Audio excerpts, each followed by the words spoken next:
Chopra. Chopra. Kwani wewe una nini? Mbona sijakuzoea kuona hivyo? Unaonekana kuna vitu ambavyo vinakusumbua kwenye kichwa. Na unahitaji mtu akupa ushauri na mawazo mazuri. Unaweza ukaniambia shida ni nini? Naweza nikakusaidia. Chopra. Naweza lakini sio wewe. Kwa nini nisiwe mimi?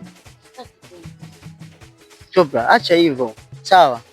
Unaweza ukahisi kwamba mimi sio mtu muhimu kwa muda huu. Lakini hebu angalia mazingira uliopo hapa. Umesimama barabarani. Unafikiri ukipata tatizo nani anaweza kukusaidia?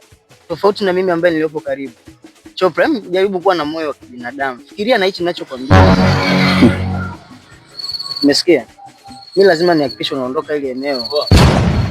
Vipi mwanangu? Fresh kama kawa? Fresh, mchenyaji. Fresh mwanangu. Au sio? Sana. Pamoja sana kaka. Poa. Umesikia? Ile eneo sio salama, magari muda wote yanapita hapa. Fresh basi mwanangu. Poa. Unaweza kuniacha peke yangu sasa. Natamani azijue hisia zinavyonitesa mwezie. Mimi kwake ni kama kilema, nipe magongo nitembee. Sipomwona nashindwa kuhema, walimwengu mtambue. Angalau nipate kumwona, mapigo ya moyo yangu yatulie.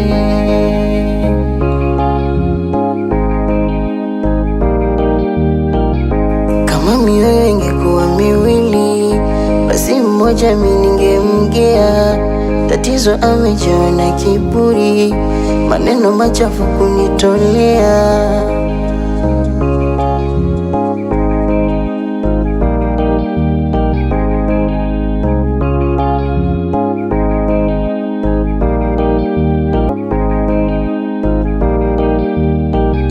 Alichotaka yeye nilimpatia, kwenye mapenzi nilitekea.